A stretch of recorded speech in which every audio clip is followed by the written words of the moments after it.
बच्चों, स्वागत है आपका हमारे इस YouTube channel UP physics 12th में। आज हम बात करने जा रहे हैं विभव मापी की। विभव मापी की सहायता से हम जो है किन्हीं दो बिंदुओं के बीच विभवांतर निकाल सकते हैं या किसी सेल का विद्युत वाहक बल ज्ञात कर सकते हैं। किन्हीं दो सेलों के विभवांतरों की विभवों की तुलना कर सकते हैं और हम किसी भी सेल का आंतरिक प्रतिरोध भी ज्ञात कर सकते हैं। तो आज हम पहले दो सेलों के विद्युत वाहक बलों की तुलना वाली एप्लीकेशन जो है सिलेबस में उसकी बात करेंगे और डिटेल में विभव मापी को जानेंगे। तो आइए समझते हैं कि विभव मापी क्या होती है और इसकी सहायता से दो दिए गए सेलों के विद्युत वाहक बलों या कहें उसके टर्मिनल पोटेंशियल के बीच क्या रेशियो है वो कैसे ज्ञात कर सकते हैं। तो विभव मापी क्या है ये जान लेते हैं।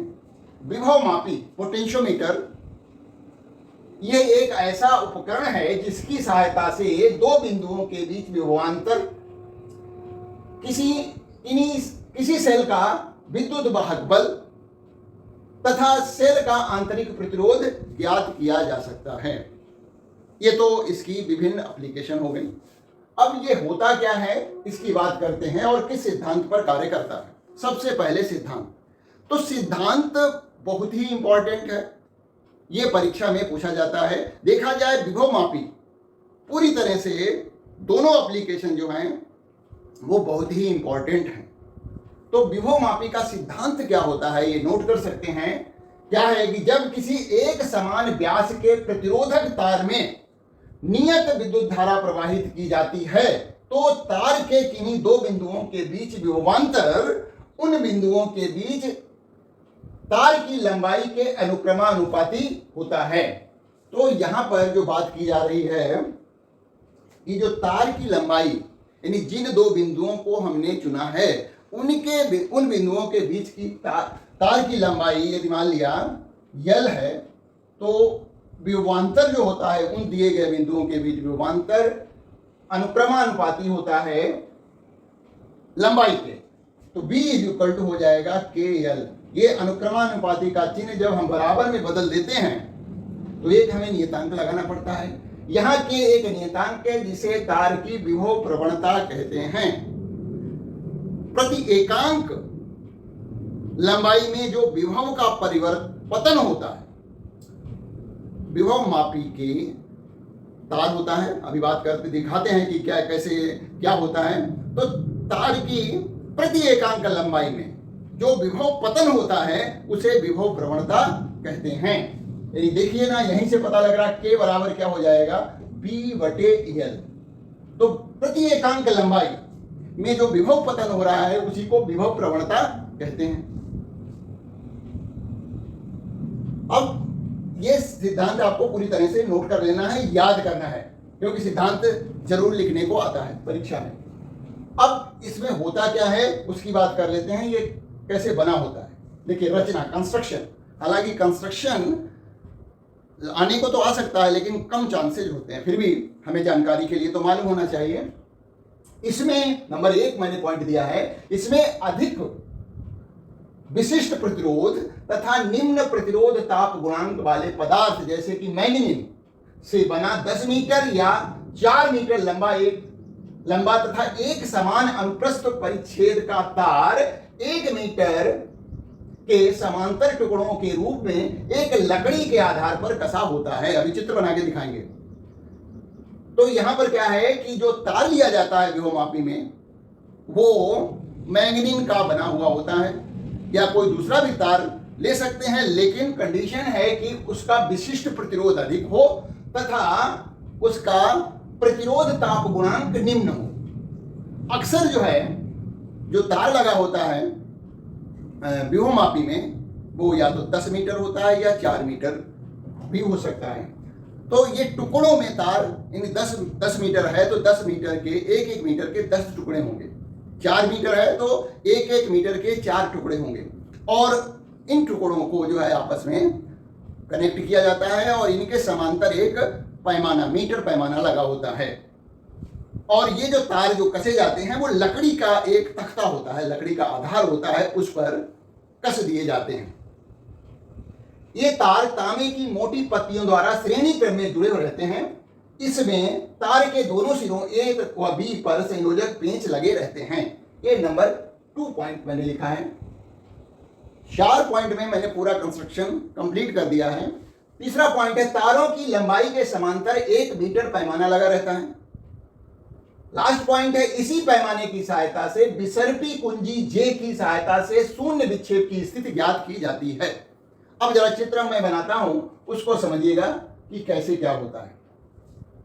ये हमने यहां पर फिगर के लिए ले रखा है। अब मान लिया ये कोई तख्ता है, लकड़ी का तख्ता होगा ये इस तरह से। इस लकड़ी के तख्ते पर या तो 4 1-1 मीटर के लंबे तार कसे होंगे या फिर 1 मीटर के 10 लंबे तार समांतर क्रम में कसे जाएंगे। तो हम 4 मीटर वाला बना करके दिखा देंगे। तो एक तार हो गया, दूसरा तार हो गया, तीसरा तार हो गया और ये चौथा तार हो गया। ये सिरा ये है, ये पॉइंट ये हो गया, ये अंतिम सिरा है तो ये बी पॉइंट हो गया। ये तार आपस में एक दूसरे के समांतर हैं, इस तख्ते पे कसे गए हैं और आपस में इनको जोड़ा गया है तांबे की मोटी पत्तियों द्वारा। देखिए तांबे की मोटी पत्ती यहां पर लगा दी, फिर उसके बाद यहां पर मैंने लगा दी, फिर उसके बाद यहां लगा दी। तो ये तांबे की मोटी पत्तियों द्वारा एक दूसरे से देखिए कस गए हैं। अब देखिए पूरा एक तार आपस में चारों कनेक्ट हो गए हैं। अब इन तारों के समांतर 1 मीटर पैमाना यहां पर लगाया जाता है। यहां पर 1 मीटर पैमाना लगा होता है जिसमें शून्य से लगा करके ये जो निशान होंगे वो 100 सेंटीमीटर, यहां पर 100 सेंटीमीटर तक के निशान यहां पर ये इस मीटर पैमाने पर, क्योंकि 1 मीटर लंबा पैमाना है ना, तो यहां पर इन तारों के समांतर ये पैमाना लगा होता है। ये जो है संयोजक पेंच है जिसकी सहायता से हम इसमें विद्युत धारा प्रवाहित करते हैं। देखा जाए तो पोटेंशियोमीटर इतना ही है। अब हम जो इससे सरल फिगर बनाएंगे, परीक्षा में ये 4 तार बनाने की जरूरत नहीं है। हम क्या करेंगे, केवल एक सीधा तार बना देंगे ऐसे, यहां पर ए लिख देंगे, ये बी लिख देंगे। मतलब इतने लंबे तार को हमने एक सीधे तार में बदल दिया है। और जैसे कि हमने यहां पर तो 4 ही टुकड़े 1-1 मीटर के लगा रखे हैं। यदि ऐसा विभवमापी है, पोटेंशियोमीटर है जिसमें 10 मीटर लंबा तार है, तो 10 टुकड़े इस तरह से एक दूसरे के समांतर लगे होते हैं। और जितना लंबा तार होगा उतना ही बेटर विभवमापी माना जाएगा। यानी ये 4 मीटर के टुकड़े यहां पर लगे हैं, यानी 400 सेंटीमीटर लंबा तार है। इसकी तुलना में यदि जो है 10 टुकड़े समांतर में लगा दिए जाएं 1-1 मीटर के, तो पूरे तार की लंबाई 1000 मीटर हो जाएगी। और वो जो पोटेंशियोमीटर बन के तैयार होगा वो इससे बेटर होगा। कैसे बेटर होगा ये अभी आप समझ जाएंगे। तो हम चित्र में बनाने के लिए ए बी तार एक सीधा तार बना देंगे, इतना लंबा चौड़ा नहीं बनाएंगे। बनाने को तो बना सकते हैं, तो हम चीजों को आसान कर रहे हैं। ठीक है, तो ये हो गया हमारा विभवमापी। अब देखिए अभी पता लगता है कि अगली जो हेडिंग हमारी है वो है विभवमापी की सुग्राहिता। ये भी परीक्षा में अलग से पूछी जाती है और ये पूछा जाता है कि हम विभवमापी की सुग्राहिता कैसे बढ़ा सकते हैं। तो ये है सेंसिटिविटी ऑफ पोटेंशियोमीटर। बताया गया है कि कोई विभवमापी तब अधिक सुग्राही कही जाएगी या कहा जाएगा यदि उसकी विभव प्रवणता यानी प्रति एकांक लंबाई में विभव का पतन का मान न्यूनतम हो, यानी उसकी विभव प्रवणता न्यूनतम हो तो वो अधिक सुग्राही, ज्यादा सेंसिटिव कहा जाएगा। और कोई भी उपकरण जितना ज्यादा सेंसिटिव होगा उतना ही तो बेटर कहा जाएगा। तो बताएगा विभव प्रवणता का मान न्यूनतम हो, जिससे होगा क्या, जिससे शून्य विक्षेप की स्थिति में तार की लंबाई अधिक प्राप्त होगी। इससे विभव मापी द्वारा मापे जाने वाला विभवांतर या विद्युत वाहक बल का मान उतना ही शुद्ध प्राप्त होगा। हमने अभी देखा था कि जो विभव प्रवणता के बराबर होती थी V/L, अब इसमें बताया गया है कि के का मान जितना न्यूनतम होगा उतना ही हमारा विभव मापी बेटर माना जाएगा। तो ये कैसे हो सकता, देखिए के का मान कम से कम आए तो L का मान अधिक से अधिक होना चाहिए। तो हमारे पास दो विभव मापी हैं जिसमें कि 400 सेंटीमीटर लंबा तार लगा है, यानी 4 टुकड़े लगे हुए हैं 100 सेंटीमीटर के, या फिर 10 टुकड़े लगे हैं 100 सेंटीमीटर के, यानी 10 मीटर लंबा तार है। तो यदि 400 मीटर है तो B/400 हो जाएगा वोल्ट पर सेंटीमीटर, और यदि 1000 सेंटीमीटर लंबा तार विभव मापी में लगाया गया तो अब जो है ये K डैश का मान देखा जाए यहां पर तो बहुत कम आएगा इसकी तुलना में, यानी K डैश छोटा हो जाएगा के। तो इसका मतलब ये वाला विभव मापी जिसमें कि 10 तार लगे हुए हैं वो ज्यादा सेंसिटिव होगा। अब हमने वही बात की है कि कैसे विभव मापी की सुग्राह्यता हम बढ़ा सकते हैं। विभव मापी की सुग्राह्यता बढ़ाने की विधियां, methods to increase the sensitivity of potentiometer. विभव मापी के तार की लंबाई को बढ़ा करके, अब 4 तार 100 सेंटीमीटर के लगे हुए हैं एक दूसरे के समांतर, तो उसकी जगह पर हम 10 तार लगा दें तो ज्यादा सेंसिटिव हो जाएगा 100 सेंटीमीटर के। अब मान लिया तार की लंबाई नहीं बढ़ा सकते, फिक्स तार है, जगह ही नहीं है, जिस तख्ते पे तार कसे गए हैं उस पे और तार लगाने की गुंजाइश नहीं है, तो दूसरा तरीका है क्या, यदि विभव मापी के तार की लंबाई नियत है तो प्राथमिक परिपथ में अतिरिक्त प्रतिरोध लगाकर विभव मापी की सुग्राह्यता बढ़ा सकते हैं। ये दूसरा तरीका है। अब प्राथमिक परिपथ और द्वितीयक परिपथ के बारे में अभी जानेंगे। अभी आगे जब चित्र हम बनाएंगे तो उसमें हम बताएंगे कि प्राथमिक परिपथ कौन सा होता है और द्वितीयक परिपथ कौन सा होता है। तो प्राथमिक परिपथ में जब हम अतिरिक्त प्रतिरोध लगा देंगे तो विभव मापी के तार AB के एक्रॉस जो विभव का मान है वो घट जाएगा। यानी इस क्या होगा देखिएगा, जरा समझिए। तो जो विभव प्रवणता है वो K बराबर B/L है। L तो फिक्स हो गया, अब हम क्या करेंगे, इसका मान कम कर देंगे। B का मान यानी जो विभव मापी का तार AB है उसके अनुदेश विभवांतर का मान हम कम कर देंगे, और वो कम करने का तरीका है यदि प्राथमिक परिपथ में अतिरिक्त प्रतिरोध लगा दिया जाए, और वो हम आसानी से लगा सकते हैं। तो ये दो तरीके हो गए विभव मापी की सुग्राह्यता सेंसिटिविटी बढ़ाने के लिए। अब हम बात करेंगे विभव मापी के जो उपयोग हैं। 2 उपयोग सिलेबस में हैं। जिन लोगों ने ये प्रैक्टिकल विभव मापी का किया हुआ है वो ज्यादा बेटर समझ सकते हैं। देखा है विभव मापी तो और ज्यादा समझ में आएगा, नहीं देखा है तब थोड़ी बहुत प्रॉब्लम हो सकती है। तो पहला जो इसका उपयोग है, एप्लीकेशन है, उसकी बात करते हैं। यह है पहला उपयोग, विभव मापी के उपयोग। नंबर 1 है 2 सिरों के विद्युत वाहक बलों की तुलना करना। तो ये देखिए विभव मापी, हमने देखो बताया था कि हम क्या करेंगे, AB तार को ले लेंगे, एक सीधा तार ले लिया, ठीक है। तो 2 सेल हमने यहां लेने हैं, एक हमने E1 लिया है, ये E2 लिया, 2 सेल लिए हुए हैं। ये विभव मापी का तार है। इसमें जो इस तार के ऊपर की तरफ परिपथ बनाया गया है इसको हम प्राथमिक परिपथ कहते हैं, और ये नीचे की तरफ जो सेल लगाए गए हैं इसको हम द्वितीयक परिपथ कहते हैं। यानी ये प्राइमरी सर्किट है, ये सेकेंडरी सर्किट है।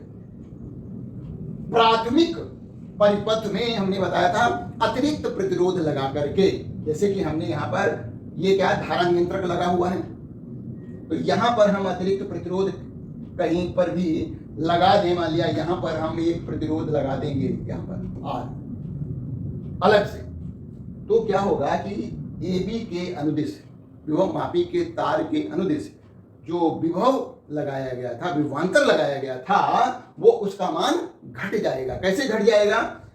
मान लिया इसका विभवांतर 5 वोल्ट है, जो ये हमने सेल लगा रखा है। इसका जो विभव है वो यदि कुछ और नहीं लगा है तो पूरा 5 का 5 वोल्ट ए बी के क्रॉस आ जाएगा। यदि हमने अतिरिक्त प्रतिरोध लगा दिया तो कुछ विभव का पतन जो है इस आर के अनुदिश हो जाएगा। तो आर लगा होने पर, यानी प्रतिरोध, प्राथमिक परिपथ में प्रतिरोध लगा होने पर यदि मान लिया 3 वोल्ट यहां पर विभव पतन हो जाता है तो बचा हुआ कितना हुआ? 2 वोल्ट।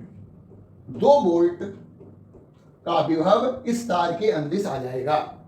तो K का मान बराबर होता है V/L, और V का मान हमने घटा दिया है, यानी जो तार के अनुदिश विभवांतर लगा हुआ था उसका मान कैसे घटा दिया है? एक अतिरिक्त प्रतिरोध लगा करके, प्राथमिक परिपथ में एक अतिरिक्त प्रतिरोध लगा करके हमने विभव मापी के तार AB के अनुदिश विभवांतर का मान घटा दिया है, जिससे कि उसकी सुग्राहिता बढ़ जाएगी। तो यहां पर ये प्राथमिक परिपथ है, ये द्वितीयक परिपथ है। अब इसको हम समझ लें। देखिए यहां पर हमने ये बैटरी या कहीं से लगा रखा है, इसको धारा नियंत्रक कहते हैं, ये कुंजी के है, ठीक है। ये इतना परिपथ प्राथमिक परिपथ कहलाता है। अब द्वितीयक परिपथ में 2 सेल लिए गए हैं E1 और E2, जिनके विद्युत वाहक बलों की तुलना करनी है। ये 2 अलग अलग कुंजी लगी हुई हैं, K1 और K2। बारी बारी से हम सेल E1 और E2 को परिपथ में लेंगे। यदि K1 को हम बंद कर देंगे तो पहला सेल परिपथ में आ जाएगा, उस समय हम K2 को खुला रखेंगे। और यदि K2 को बंद कर दें और K1 को खुला रखें तो दूसरा वाला सेल E2 जो है वो परिपथ में आ जाएगा, और उसके आधार पर हम अपना प्रयोग करेंगे। G क्या है? ये धारा मापी है। ये पूरा जो है विभव मापी से संबंधित ये धारा मापी है, जिसको गैल्वेनोमीटर कहते हैं। ये धारा मापी यहाँ पर लगाया गया है, और ये जो तार जा रहा है ये विसर्पी कुंजी है, जिसको कि हम इस तार AB के अनुदेश अलग अलग बिंदुओं पर स्पर्श करते हैं, और जैसे ही स्पर्श करते हैं तो इस धारा मापी में विक्षेप आता है, और हम जब रीडिंग लेते हैं तो हमेशा शून्य विक्षेप की स्थिति देखते हैं। यानी तार जो ये विसर्पी कुंजी है, जिसको तार के ऊपर हम अलग अलग बिंदुओं पर स्पर्श कर रहे हैं, किसी ऐसे बिंदु पर स्पर्श करते हैं जिससे कि धारा मापी में विक्षेप शून्य आए। तो यहाँ पर देखिए नंबर 1 लिखा हुआ है कि दिए गए चित्रानुसार विभिन्न उपकरणों, बैटरी, ये इसको हमने बैटरी कहा है, कुंजी और धारा नियंत्रक को प्राथमिक परिपथ में जोड़ते हैं। अब उसके बाद ये चित्र को ध्यान में रखिएगा, है ना। अब क्या करते हैं? प्राथमिक परिपथ की कुंजी K को बंद करके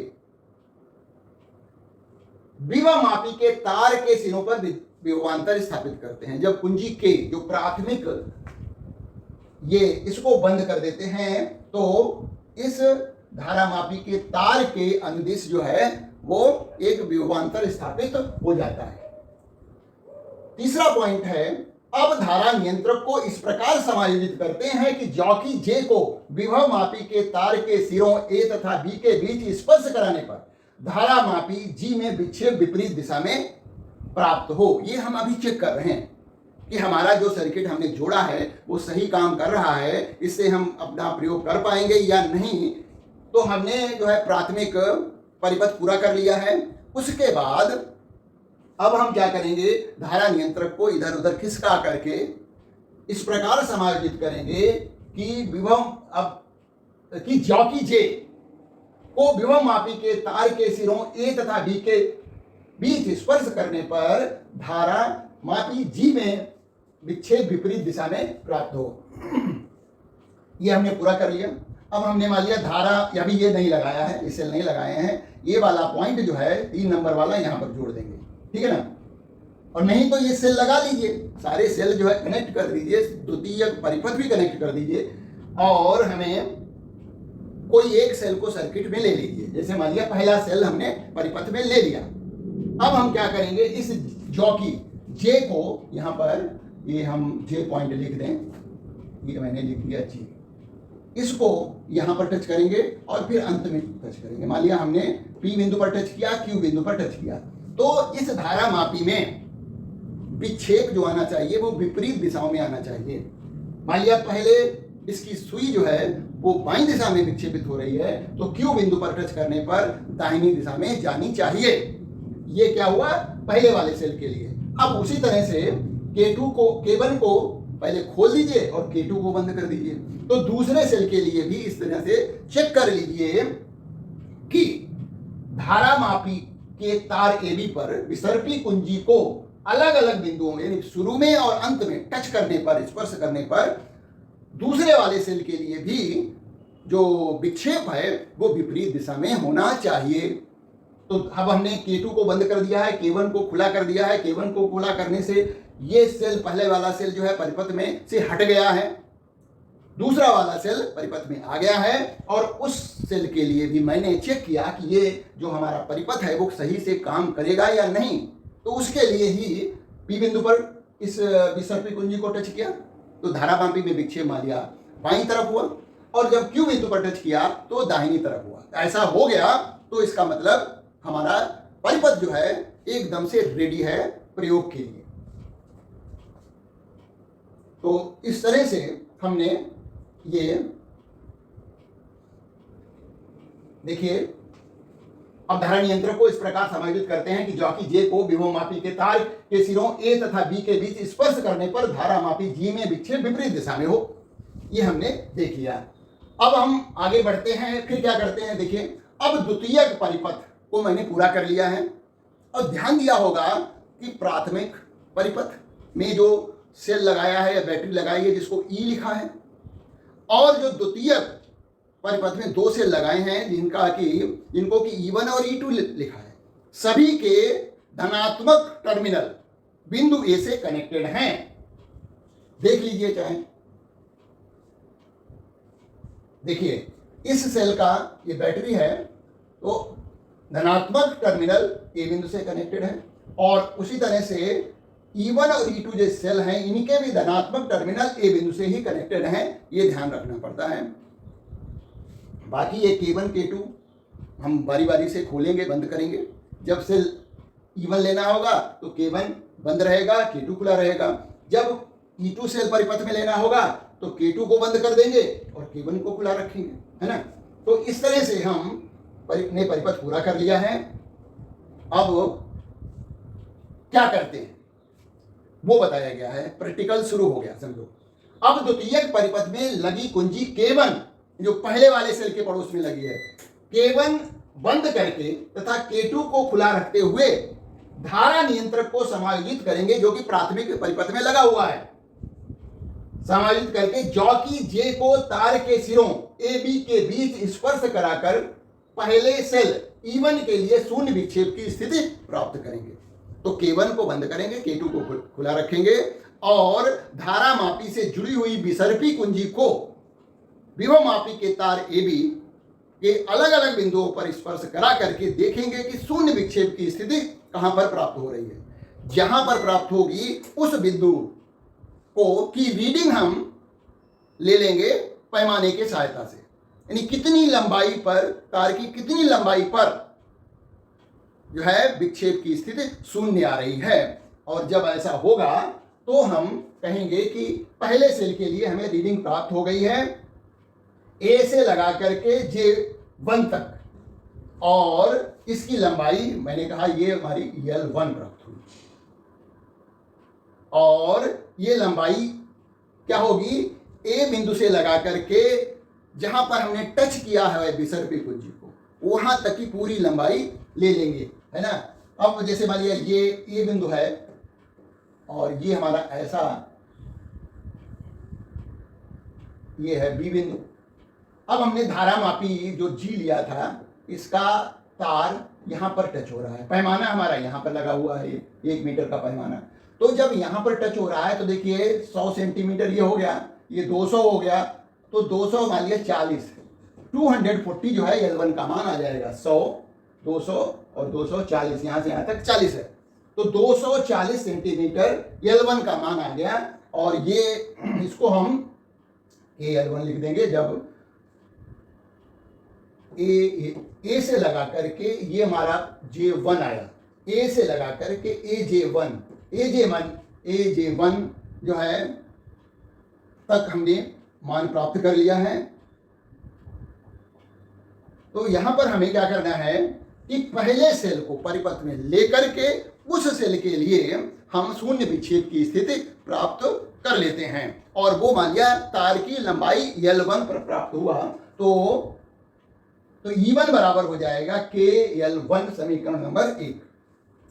अब इसी प्रकार से हम दूसरे वाले सेल के लिए भी अब द्वितीयक परिपथ में लगी कुंजी K2 को बंद कर देंगे, K1 को खुला रखेंगे, धारा नियंत्रक को समायोजित करेंगे करके जॉकी J को तार के सिरों A तथा B के बीच स्पर्श कराकर पहले सेल नहीं है, ये दूसरे सेल होना चाहिए, यहाँ पर थोड़ी मिस्टेक है, स्पर्श कराकर दूसरे सेल, पहले सेल नहीं, पहले सेल का तो हो चुका है,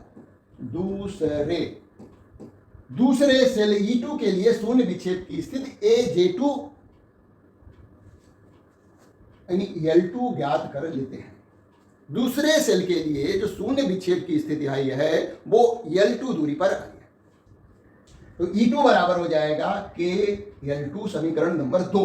अब समीकरण 1 को 2 से भाग दे देंगे, तो हमें अनुपात ही तो मालूम करना है। अब हम क्या करेंगे, देखिए समीकरण 1 जो आई थी हमारी और समीकरण 2 जो आ रही है, समीकरण 1 को समीकरण 2 से भाग देने पर हमें ये जो है संबंध प्राप्त होगा। यानी समीकरण 1 हमारी क्या थी, E1 बराबर था KL1, ये समीकरण 1 थी, और E2 बराबर था KL2, ये समीकरण 2 थी। जब समीकरण 1 को 2 से भाग दे दिया तो K और K कट गया, तो E1 बटे E2 बराबर L1 बटे L2, ये संबंध आ गया, ये अनुपात आ गया दो दिए गए सेलों के विभवांतरों में। अब यदि मान लिया E1 और E2 में से कोई एक सेल का विद्युत वाहक बल हमें मालूम है, तो दूसरे का हम विद्युत वाहक बल भी निकाल सकेंगे। मान लिया E1, देखिए हमने लंबाई इस विभवमापी की सहायता से L1 और L2 जो है दूरियां प्राप्त की हैं, मतलब L1 दूरी पर पहले सेल के लिए हमें शून्य विक्षेप की स्थिति प्राप्त हुई, और L2 लंबाई पर दूसरे सेल के लिए शून्य विक्षेप की स्थिति प्राप्त हुई है। तो L1 L2 हमने इस उपकरण की सहायता से ज्ञात किया हुआ है।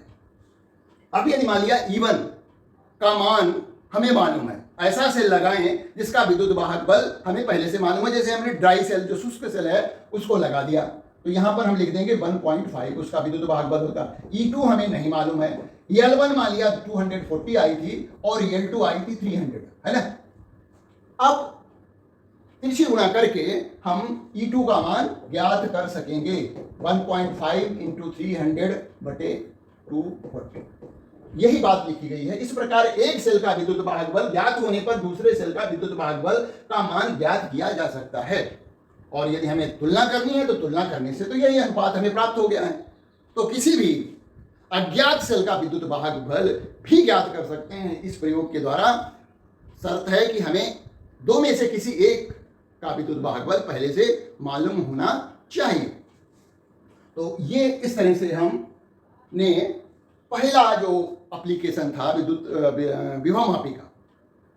विभवमापी का जो पहला उपयोग था, एप्लीकेशन थी, वो मैंने डिस्कस किया है। उम्मीद है ये जो है पूरी तरह से समझ में आ गया होगा। एक बार और देख लें वीडियो तो बिल्कुल समझ में आ जाएगा। वीडियो को दोस्तों में शेयर करते रहें और सब्सक्राइब कर लें। तो अब हम अगले वीडियो में इस विभवमापी की दूसरी एप्लीकेशन जो इससे भी ज़्यादा इंपॉर्टेंट है उसको डिस्कस करेंगे।